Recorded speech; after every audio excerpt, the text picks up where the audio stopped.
La voix off commence doucement. Il y a des matins où on coud son propre malheur sans le savoir. Amara est seule dans sa boutique avant l'aube. Ses mains bougent vite sur le tissu blanc. C'est sa robe de mariée. Elle la coud elle-même parce qu'elle n'a pas les moyens de l'acheter. Mais aussi parce qu'elle veut que chaque point soit fait avec amour. Elle chantonne. Elle est heureuse. C'est le plus beau matin de sa vie et c'est ce qu'elle croit. Conakry, quartier de Matam. Les voisines passent devant la vitrine d'Amara et s'arrêtent pour regarder la robe à travers la vitre. Elle sourit. Certaines l'ont vue grandir. Elles savent ce qu'elle a traversé. Une vieille dame frappe au carreau et lui fait un signe de la main, les yeux brillants. Amara ouvre la porte une seconde, juste pour recevoir cette bénédiction silencieuse. Ibrahima arrive avec des fleurs et des roses rouges achetées au marché. Il entre dans la boutique, pose les fleurs sur la machine à coudre, et prend le visage d'Amara entre ses deux mains. « Demain tu seras Madame Kouyaté, dit-il avec ce sourire qui a toujours désarmé Amara. Elle s'appuie contre lui. Elle ne voit pas son regard qui glisse vers le carnet de croquis posé sur l'étagère, ses designs, ses plans, toute sa collection printemps-été qu'elle prépare depuis un an. Cette nuit-là, pendant qu'Amara dort chez sa tante pour respecter la tradition, Ibrahima revient à la boutique.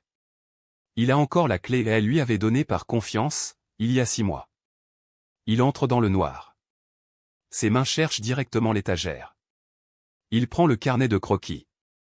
Il le photographie page par page avec son téléphone. Puis il repose le carnet exactement à sa place. Il ressort sans bruit.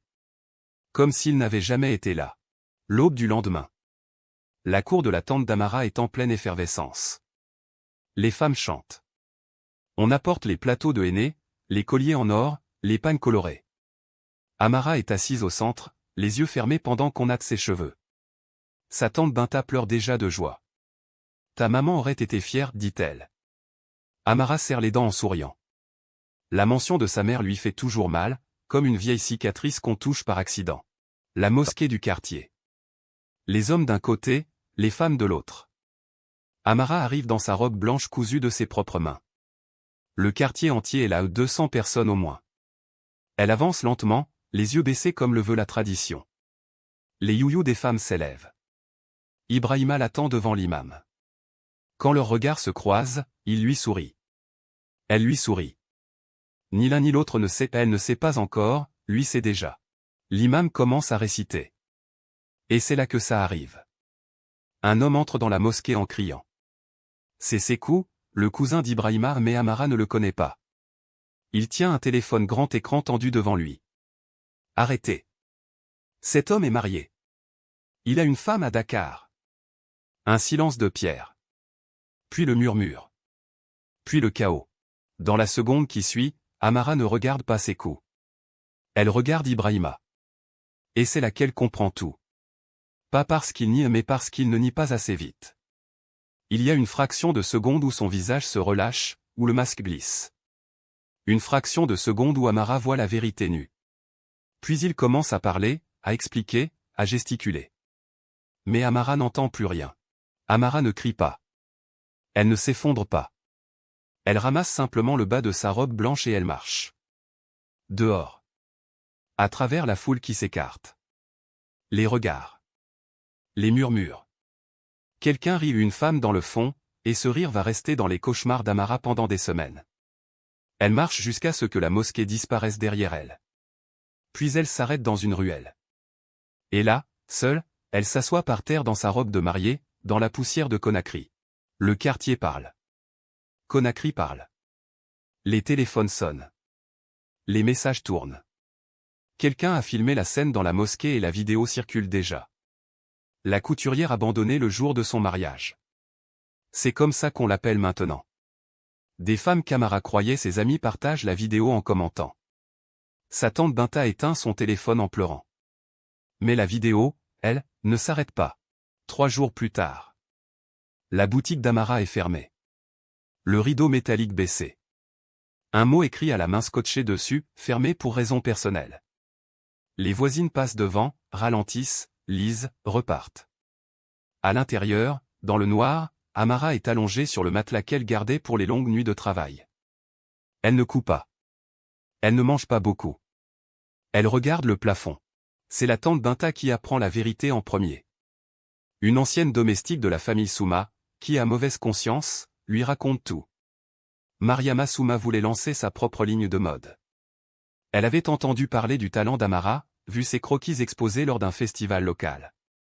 Plutôt que de la recruter ou de la concurrencer loyalement, elle avait payé Ibrahima, son ancien petit ami à elle, pour séduire Amara, voler ses designs, et la détruire publiquement pour qu'elle ne puisse jamais se relever.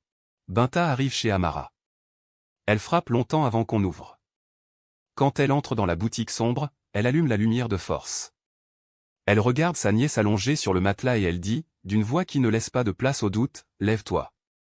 Je dois te parler. Et après ce que je vais te dire, tu n'auras plus le droit de rester couché. » Amara la regarde. Dans les yeux de sa tante, elle voit quelque chose de nouveau, pas de la pitié.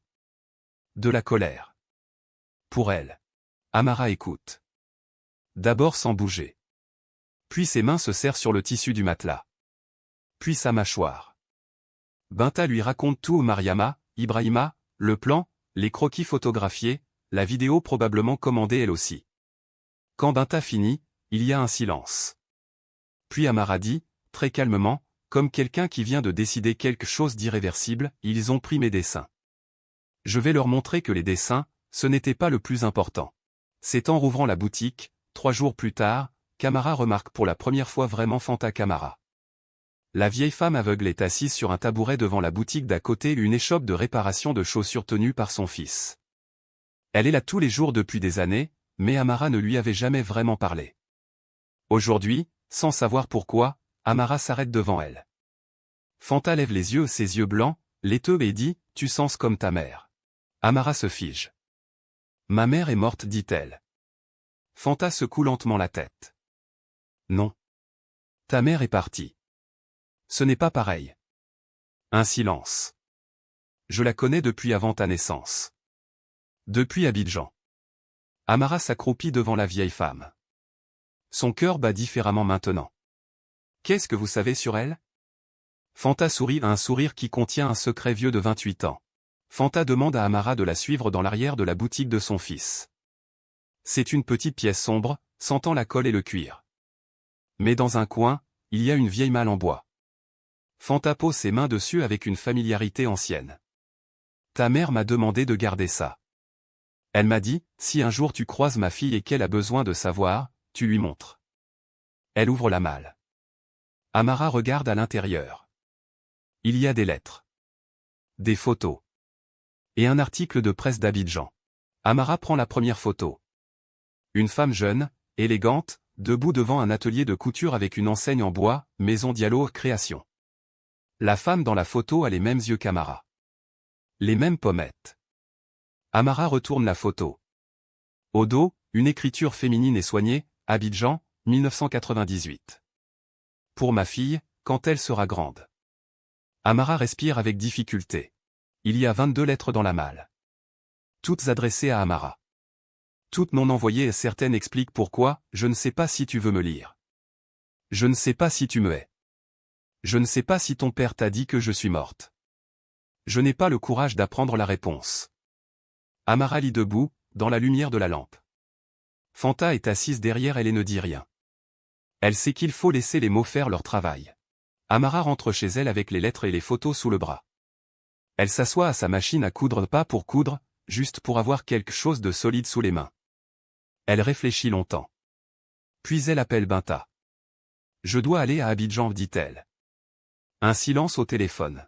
« Pour la vengeance ?» demande Binta. « Non, dit Amara. Pour comprendre d'abord. La vengeance après. » Le lendemain matin, Amara est à l'aéroport de Conakry avec un petit sac et son carnet de croquis, un nouveau, vierge. Elle a vendu 2 de ses machines à coudre pour avoir l'argent du billet. Binta voulait lui donner de l'argent, elle a refusé. « Ce voyage, je le fais avec ce que j'ai construit, a-t-elle dit. Dans l'avion, elle regarde par le hublot les toits de Conakry qui rétrécissent.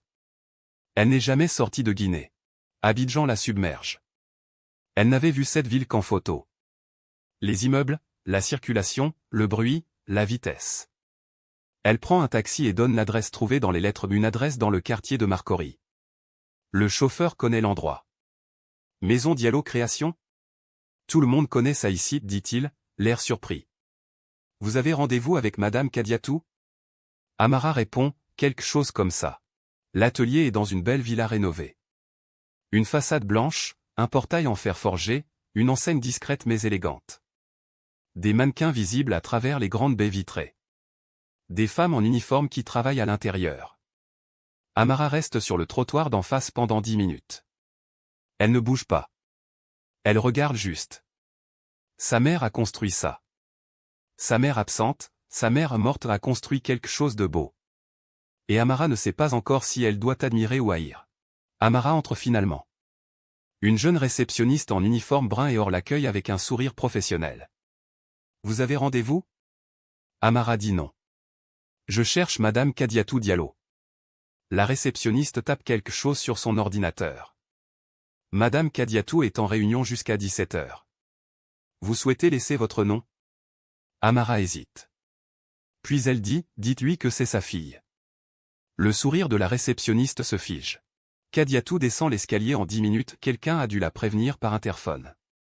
Elle arrive dans le hall et s'arrête au bas des marches. Elle regarde Amara. Amara la regarde. 30 secondes de silence total. La réceptionniste a disparu discrètement. Puis Kadiatou dit, d'une voix qui tremble légèrement pour la première fois peut-être depuis longtemps, tu as grandi. Et Amara répond, tu es vivante. Elle parle dans le bureau de Kadiatou. 2 heures. Amara ne crie pas. Elle pose des questions, une par une, et elle attend les réponses. Pourquoi elle est partie? Pourquoi elle n'a pas envoyé les lettres? Pourquoi elle a laissé une enfant avec un père qui buvait? Kadiatou répond à tout. Elle ne cherche pas d'excuses, elle explique, la violence de ce mariage arrangé, la fuite nocturne, la honte qui l'a paralysée pendant des années, les tentatives avortées de revenir. Je n'ai pas eu le courage, dit-elle finalement. C'est la vérité et c'est impardonnable. Kadiatou propose à Amara de rester dormir dans la villa. Amara dit non, elle a déjà payé une chambre d'hôtel pas loin. Mais elle accepte de dîner. Elles mangent ensemble pour la première fois de leur vie consciente. Pas grand-chose à dire. Mais beaucoup à observer. Amara regarde les mains de sa mère, elles ont les mêmes veines saillantes, les mêmes cales aux doigts. Des mains de couturière. Tu m'as quand même transmis quelque chose, murmure Amara en les regardant. Le lendemain matin, Kadiatou propose à Amara de visiter l'atelier. Cette fois, Amara accepte.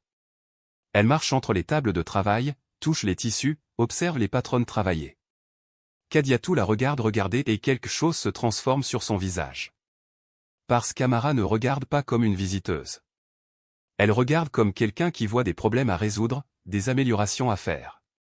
Ce point-là, dit-elle soudain en s'arrêtant devant une ouvrière, il va lâcher au premier lavage. L'ouvrière la regarde. Kadiatou aussi. Ce soir-là, Kadiatou fait une offre à Amara. Pas par culpabilité, elle insiste là-dessus, et Amara entend la différence. J'ai besoin d'une directrice créative. Quelqu'un qui comprend la rue et l'élégance en même temps. Je t'ai regardé aujourd'hui. Tu as ça. Je t'offre 6 mois. Salaire, logement, formation. Au bout de 6 mois, tu décides si tu restes ou tu rentres à Conakry. Aucune obligation. Amara la regarde longtemps. Je réfléchis, dit-elle. Amara appelle Binta depuis sa chambre d'hôtel, tard le soir. Elle raconte tout. Binta écoute en silence, ce qui est inhabituel pour elle. Quand Amara finit, Binta dit, « Est-ce que tu as pleuré ?» Amara dit non. « Alors tu n'as pas encore décidé, dit Binta. Les vraies décisions, on les prend après avoir pleuré. » Amara raccroche. Elle s'allonge sur le lit d'hôtel. Et elle pleure pour la robe, pour Ibrahima, pour les 28 ans, pour les lettres non envoyées. Elle pleure longtemps. Amara rentre à Conakry pour une semaine. Elle a pris une décision, mais avant de partir vraiment, il y a quelque chose à faire. Elle ne va pas voir Ibrahima. Elle ne va pas crier sur Mariama Souma. Elle fait quelque chose de plus précis. Elle contacte le journaliste culturel du journal Guinée Actuel, un homme qu'elle connaît du quartier, et elle lui raconte tout, preuve à l'appui, les dates, les témoignages, et les croquis originaux qu'elle avait heureusement envoyés par email à Binta avant le mariage, sans même savoir pourquoi. L'article paraît 3 jours plus tard. Comment une famille fortunée de Conakry a orchestré le vol de propriété intellectuelle d'une jeune créatrice. Il y a des noms. Il y a des preuves. Il y a les emails d'Amara à Binta comme preuve d'antériorité sur ses designs. La famille Souma réagit d'abord en niant, puis en faisant retirer l'article de 2 sites. Mais l'article a déjà été partagé 1000 fois. Et Mariama Souma n'a plus de compte Instagram le lendemain matin. Ibrahima essaie de contacter Amara. D'abord par message. Puis il se présente à la boutique. Amara est là, elle range ses machines. Elle lui ouvre la porte. Il parle pendant 5 minutes. Des excuses. Des explications. Il dit qu'il avait une dette envers la famille Souma, qu'il n'avait pas le choix. Amara l'écoute jusqu'au bout. Puis elle dit, je t'entends. Mais je ne t'absolve pas. Et elle lui tient la porte ouverte pas pour qu'il entre. Pour qu'il reparte. Amara ferme sa boutique. Mais différemment de la première fois, cette fois, elle choisit de fermer. Elle vend les machines restantes à une jeune couturière du quartier, Aminata, 22 ans, qui rêve d'ouvrir sa propre boutique. Elle lui fait un prix. Elle lui donne aussi 3 rouleaux de tissu et lui dit, tu vas rater les 10 premières commandes. C'est normal. Continue quand même. Aminata la regarde partir avec des yeux remplis de quelque chose qui ressemble à de la vénération.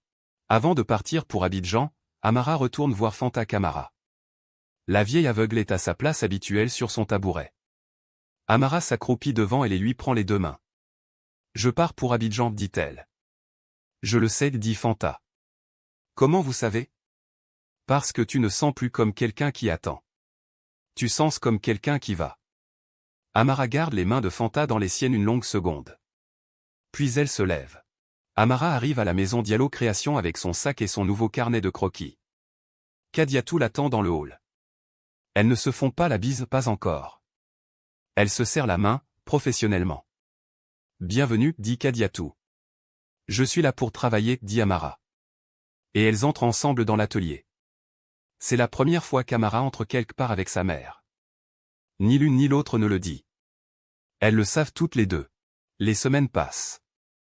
Amara travaille. Elle dort peu. Elle remplit des carnets de croquis. Elle parle aux ouvrières, elle apprend leur nom, elle comprend comment l'atelier fonctionne. Et progressivement, une collection prend forme, une collection qui mélange les pagnes guinéens de son enfance avec les coupes structurées ivoiriennes qu'elle voit dans les rues d'Abidjan. Kadiatou regarde travailler sa fille et ne dit presque rien. Elle comprend qu'Amara n'a pas besoin de direction. Elle a besoin d'espace. Pendant ce temps, à Conakry, la famille Souma subit les conséquences de l'article. Des partenaires commerciaux se retirent. Un procès en diffamation qu'ils tentent d'engager contre le journal s'effondre faute de preuves suffisantes contre Amara. Et surtout, une marque de mode internationale qui voulait collaborer avec Mariama Souma annule après avoir vu l'affaire. Mariama appelle Ibra.